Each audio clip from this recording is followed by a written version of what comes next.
तो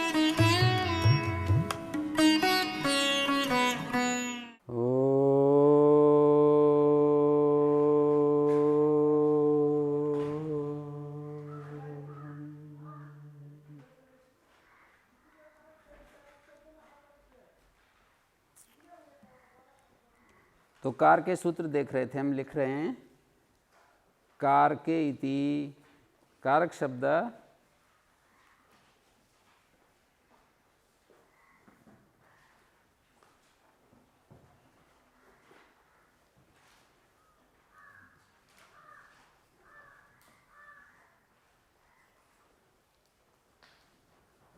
कारक शब्द निमित्त पर्यायवाची है। कारकम हेतु इति अनर्थांतरम, अनर्थांतर का अर्थ होता है पर्याय, अर्थांतर शब्द का अर्थ होता है अलग अर्थ, अनर्थांतर मानी पर्याय। कस्य हेतु, हेतु किसका, क्रिया का। वक्षति ध्रुवपाये पादानम का ग्रामादगच्छति पर्वताद अवरोहति।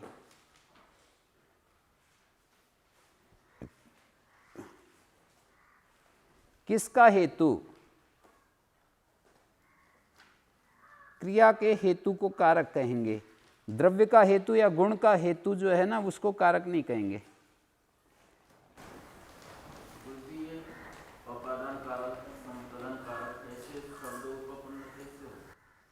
ऐसे क्या, कैसे कैसे क्या होगा? हाँ हाँ,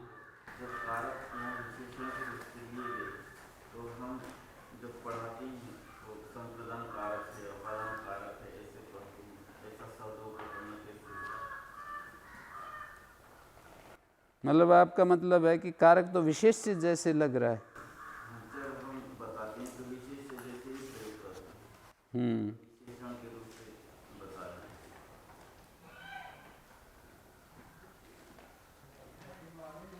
करणम कारकम, इस तरह नहीं हो सकता है। मतलब इसको स्वतंत्र रूप से भी जैसे विशेषण के रूप में भी प्रयोग होता है, और इसका जो करोति इति कारकम, करणम कारकम, अधिकार सामर्थ्य से इस तरह का प्रयोग भी होता है।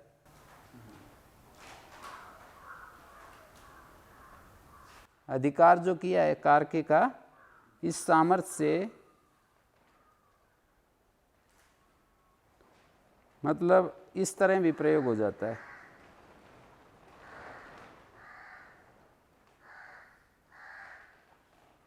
यही कहना पड़ेगा। तो यहाँ पर देखिए कारक शब्द निमित्त पर्याय,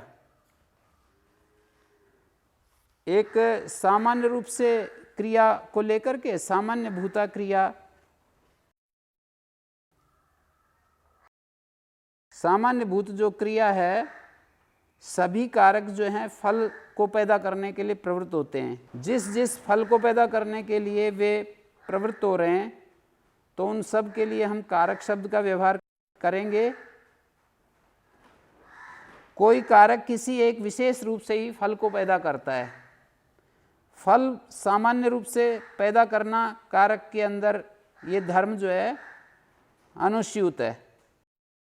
अवान्तर भेद विवक्षा में करणादि का प्रयोग होगा।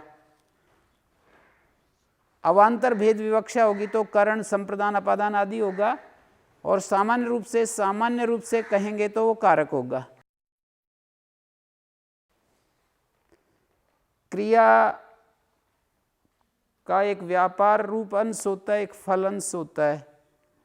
तो फल को पैदा करने वाला जो है वो कारक होता है। फल जनक सामान्य भूत जो क्रिया है, वो प्रधान क्रिया क्या, किस रूप में हम उसको देखेंगे, फल को पैदा कर रही है। वो सभी कारक फल को पैदा करने के लिए प्रवृत्त होते हैं। जैसे रामः घासम लुनाति, तो यहाँ क्या फल जनन है, काटना। तो राम भी उसके लिए, दात्र भी उसके लिए, घास भी उसके लिए वो बन रहे हैं, निमित्त बन रहे हैं। क्रिया का जो हेतु है, क्रिया का हेतु देवदत्त भी है, क्रिया का हेतु उस क्रिया का, हेतु, वो घास भी है उस क्रिया का हेतु, क्षेत्र में अधिकरण भी है, गाय के लिए उस क्रिया का हेतु गो भी है, दात्रेण वो भी है, घासम। रामः क्षेत्रे घासम गवे घासम दात्रेण लुनाति। एक अपादान बच गया, वैसे 5 आ गए इस वाक्य में। रामा क्षेत्रे गवे दात्रेण घासम लुनाति, ठीक है। लवन क्रिया में 5 जो कारक थे उनका संयोग हो गया है। ददाति में 6 आ जाएंगे। रामः अयोध्या का राजा गंगाती में ब्राह्मणों को ले गए अपने हाथ से।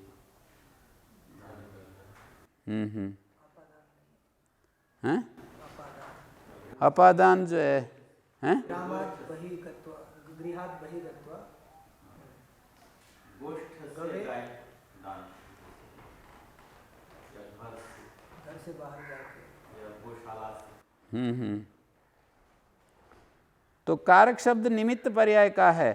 जहाँ पर क्रिया का हेतु बनेगा उसको कारक कहेंगे, और जहाँ क्रिया का हेतु नहीं है तो उसको हेतु मात्र कहेंगे। जैसे धनेन कुलम, यहाँ क्रिया का हेतु नहीं है, ये द्रव्य का हेतु समझ लीजिए, और ये गुण का हेतु हो जाएगा।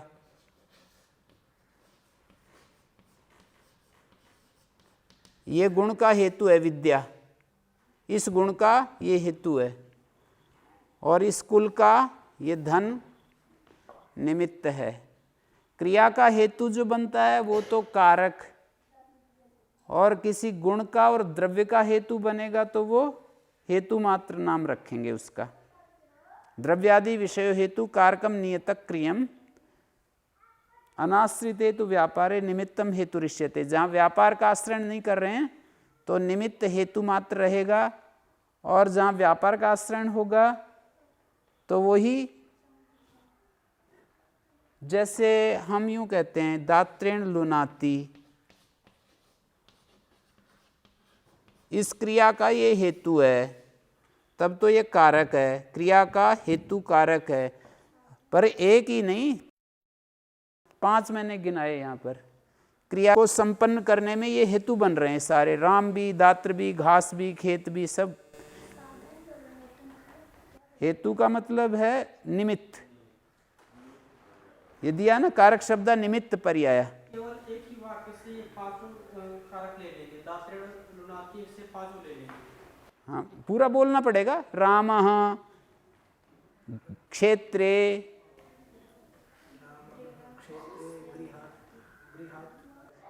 गृहात निर्गत्य, तो फिर वो दूसरी क्रिया आ गई, निर्गत्य क्रिया आ गई। मैं 5 को ही लेकर के बता रहा हूँ। जरूरी क्या आग्रह करना कि एक वाक्य में 6 के 6 उपस्थित रहने चाहिए। हो जाते हैं तो बड़ी अच्छी बात है, नहीं होते हैं तो जितने होते हैं। तो जैसे 5 हो रहे हैं, देवदत्ता क्षेत्रे दात्रेण गवे घासम लुनाति, तो एक लुनाति जो क्रिया है इसके निमित्त बन रहे हैं ये 5 इस वाक्य में। हैं? हाँ, तो यही तो कह रहे हैं, कारक जो है, हेतु, कारक, निमित्त, ये तीनों पर्यायवाची हैं। तो तीनों पर्यायवाची हैं। किसका हेतु? देखो, एक तो होता है गुण का हेतु, एक होता है द्रव्य का हेतु, एक होता है क्रिया का हेतु। क्रिया का हेतु कारक होता है, गुण का हेतु या द्रव्य का हेतु कारक नहीं होता है। जैसे मैंने विद्या ऐसा उदाहरण दिया, ये उदाहरण गुण का हेतु बन रहा है विद्या, ये हेतु मात्र है, कारक नहीं है।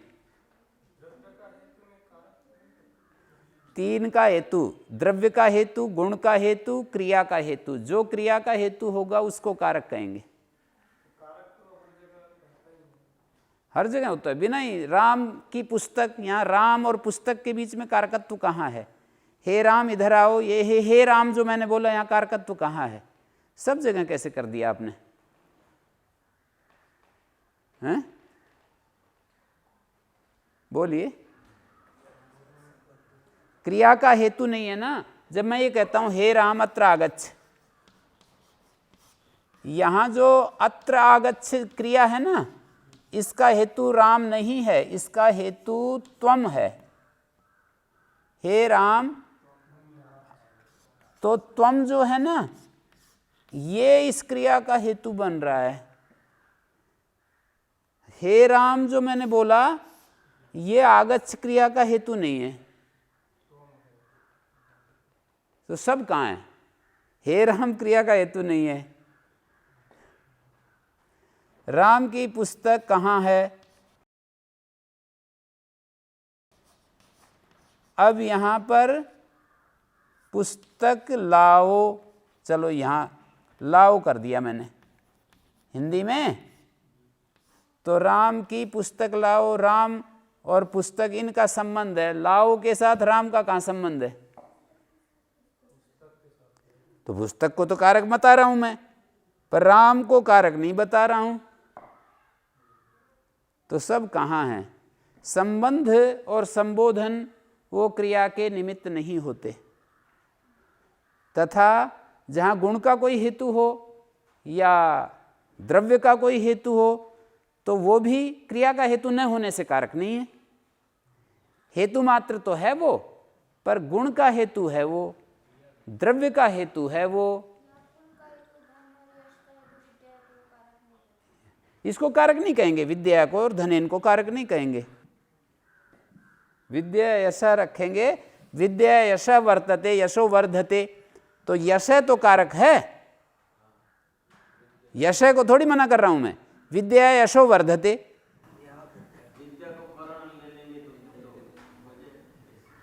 हाँ तो करण थोड़ी कर रहे हैं यहां पर, तो हेतु बना रहे हैं। हेतु सूत्र है ना, उस सूत्र से तृतीया कर रखी है, कर्तृकर्ण तृतीया नहीं है, हैं? देवदत्ता विद्या यश वर्धयति,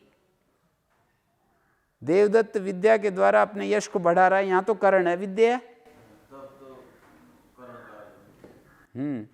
पर करण अलग रखा है वहां पर, उस प्रकरण में कर्तृकर्ण तृतीया, करण में तृतीया होती है एक अलग रखा है, और हेतु सूत्र अलग रखा है कि हेतु में तृतीया होती है। करण और हेतु एक ही होते, तो फिर हेतु सूत्र अलग क्यों बनाते हैं?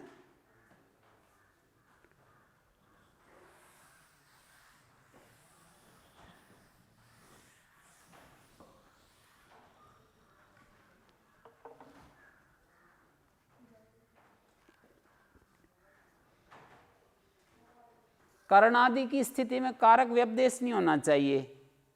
कारक, यदि हम कारक को हम यूं कहते हैं ना, करोति इति कारकम, और सभी कारक अपनी अपनी क्रिया को करने में स्वतंत्र है। एक प्रश्न यहाँ पर यह उठाया जाता है कि करोति इति कारकम यदि लेते हैं, करोति इति कारकम लेते हैं ना, इसका व्युत्पन्न अर्थ लेते हैं, प्रकृति प्रत्यय संबद्ध अर्थ लेते हैं, तब ये प्रश्न उठाया जाता है कि फिर तो कर्ता ही कारक बन सकता है, करण आदि को कारक कैसे कहेंगे? हैं? करोति इति कारकम यदि अर्थ लेते हैं तो कर्ता को ही कारक कहेंगे, कल भी ये बात आ चुकी थी। फिर करण को कारक नहीं कह सकते, संप्रदान को कारक नहीं कह सकते, इसलिए इन्होंने अव्युत्पन्न मान लिया और उसका अर्थ निमित्त अर्थ ले लिया। जैसे अव्युत्पन्न शब्दों के भी अपने अपने अर्थ होते हैं ना, तो अव्युत्पन्न मान लिया और इसका जो अर्थ है वो निमित्त कह करके प्रश्न उठाया कि किसका निमित्त? क्रिया का निमित्त। शब्द शक्ति स्वभाव से क्रिया का निमित्त देखा गया है।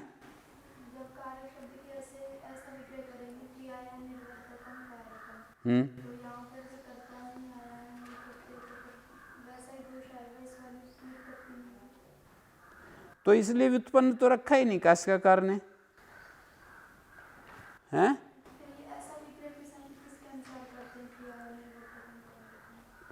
वो क्रिया सामान्य क्रियावाची लेकर के सामान्य रूप से क्रिया का जो निर्वर्तक है उसको कारक कहते हैं। क्रिया निष्पादक कारक होता है, क्रिया निर्वर्तक कारक होता है।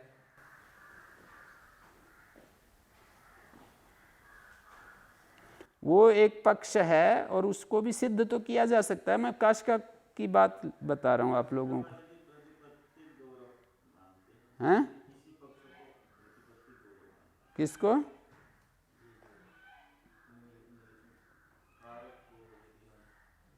क्रिया निर्वर्तक कारक कर्ता में यदि सिद्ध करें, क्रिया निष्पादक कारक होता है।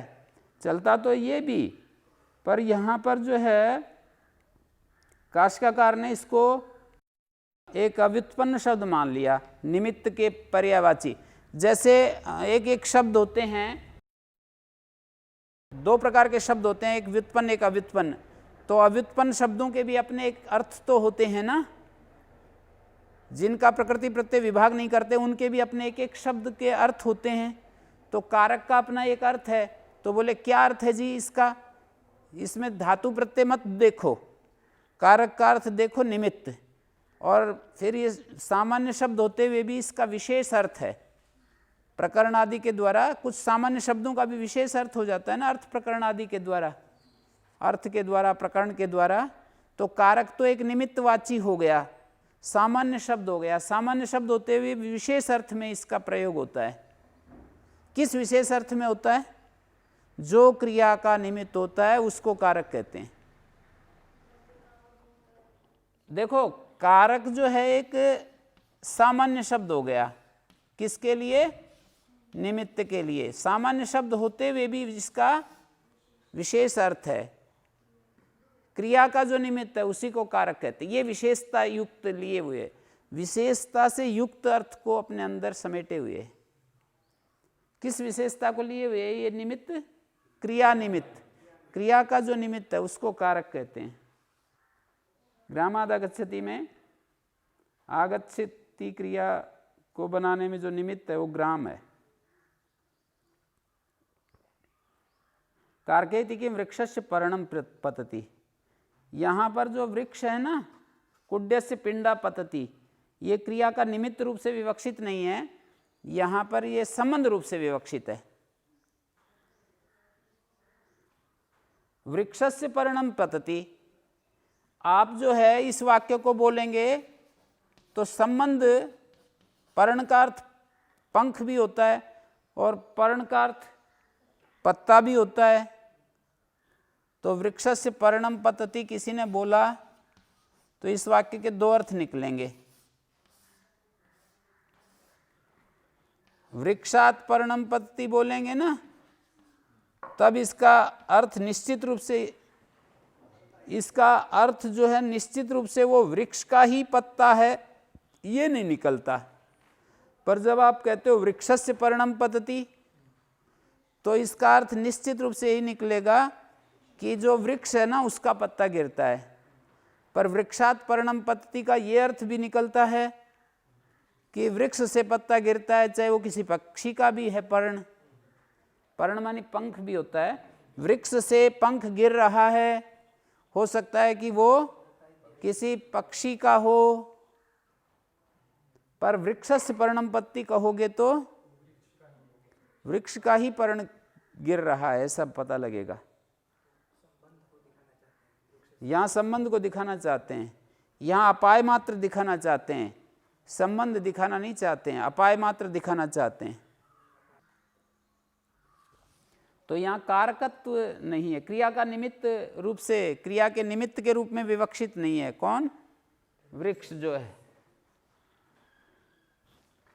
अपाय क्रिया का यदि निमित्त विवक्षित होगा तो वृक्षात पर्णम पतति कहेंगे। अपाय क्रिया का यदि निमित्त विवक्षित करेंगे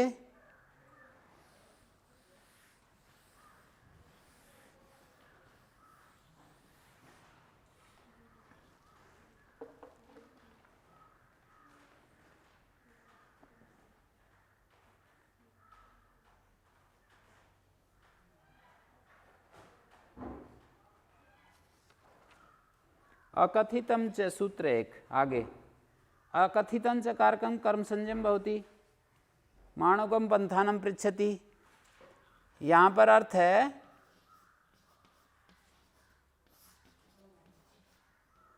माणवकम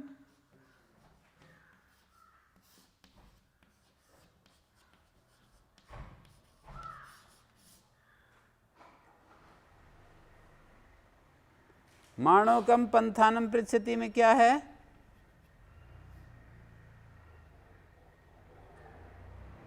अर्थ है माणवक से रास्ता पूछता है,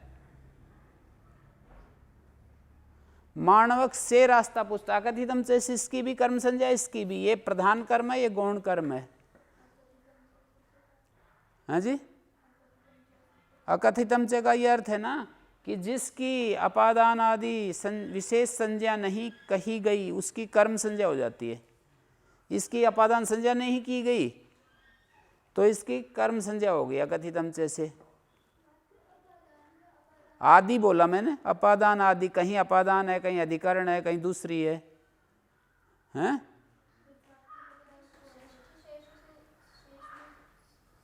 षष्ठी से तो शेष विवक्षा होती है तो षष्ठी हो जाती है। वो वक्ता यदि शेषत्वेन विवक्षा करेगा तब षष्ठी हो जाएगी। हाँ, विवक्षा उसको उस तरह से करनी पड़ेगी। विवक्षा का मतलब वो शेषत्वेन विवक्षा, मानी कर्मादि के रूप में विवक्षा नहीं करेगा। फिर वो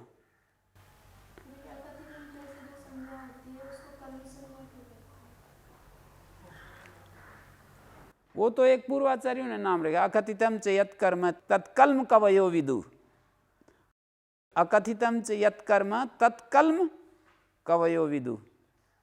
पूर्वाचार्यों ने अकथितम च से जिसकी कर्म संज्ञा की पाणिनि ने, पूर्वाचार्य उसको कल्म कहते थे। थोड़ा भेद कर दिया ना, कर्म कल्म, रे को लय कर दिया है।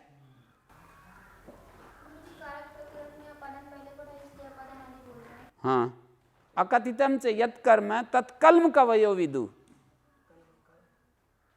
कल्म एक संज्ञा है जिसकी अकथितम जैसे कर्म संज्ञा होती है, उसको कल्म संज्ञा कर रहे हैं पूर्वाचार्य। जैसे यहाँ पर माणवकम जो है कल्म संज्ञक है, ये कर्म संज्ञक है। भेद करने के लिए कर दिया थोड़ा। पृच्छति का प्रश्न क्रिया का हेतु तो पंथानम बन रहा है। वो उसको उस तरह से कहना नहीं चाहता है, वो जो है अपादान के रूप में इसको कहना नहीं चाहता है, तब उसकी कर्म संज्ञा होगी। विवक्षा के आधार पर तो है ही। और जब इसके रूप में अपादान आदि के रूप में भी नहीं कहना चाहेगा और संबंध के रूप में कहना चाहेगा, जैसे प्रत्युदाहरण दिया है, कारके इति किम माणवकस्य पितरम पंथानम पृच्छति। माणवकस्य पितरम पंथानम पृच्छति, वहाँ पितरम अकथित कर्म हो जाएगा और माणवकस्य जो है वो संबंध विवक्षा हो मानी जाएगी। है जी, क्रिया का हेतु माणवक नहीं बन रहा। कारकेति के माणवकस पितरम पंथानम पृच्छति। कारक संशब्दनेषु अनेने विशेषण व्यवहारो विज्ञायते। संशब्दन होता है कारक शब्द का जो उच्चारण होता है ना जहाँ विधि प्रदेश में, तो इसी विशेषण के द्वारा व्यवहार जाना जाता है। स्वरित से अधिकार का बोध होता है तो कारक ग्रहण जो है प्रदेशेषु स्वरियते स्वरितेन अधिकारावगतिर्भवति। मैं एक बात कही, उसको ध्यान देनी पड़ेगी। जैसे कि एक सूत्र है आपका, कार का दत्त श्रुतयो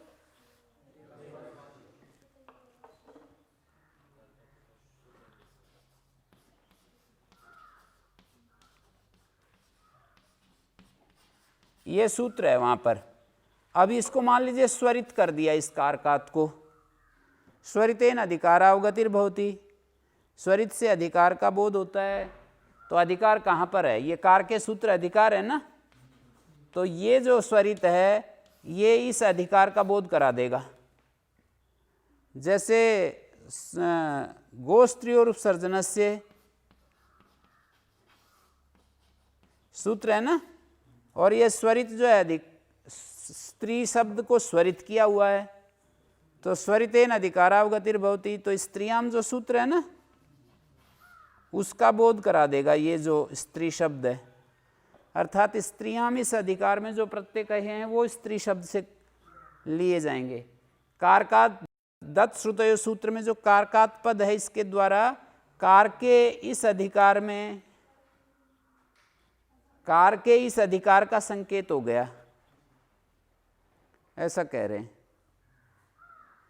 स्वरितेन अधिकारावगतिर भवति, उसके तीन अर्थ हैं स्वरितेन अधिकारा का, अधिकाकार और स्वरितेन अधिकार, और ये एक जो हम लेते हैं ना जिसको हम स्वरित युक्त कर देते हैं उसकी अनुवृत्ति आगे चलती रहती है।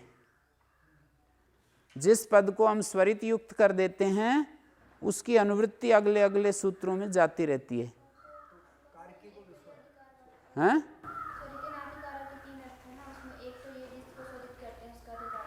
हाँ, एक ये वाला अधिकार का अवगति होती है, एक जगह स्वरित पढ़ते हैं तो वो जो अधिकार है ना, उस जैसे स्त्रियां गो स्त्रियों में इसको स्वरित किया तो इस सूत्र का संकेत कर दिया इसने, कार का दत्त श्रुतयों में इसको स्वरित किया तो इसका संकेत कर देगा।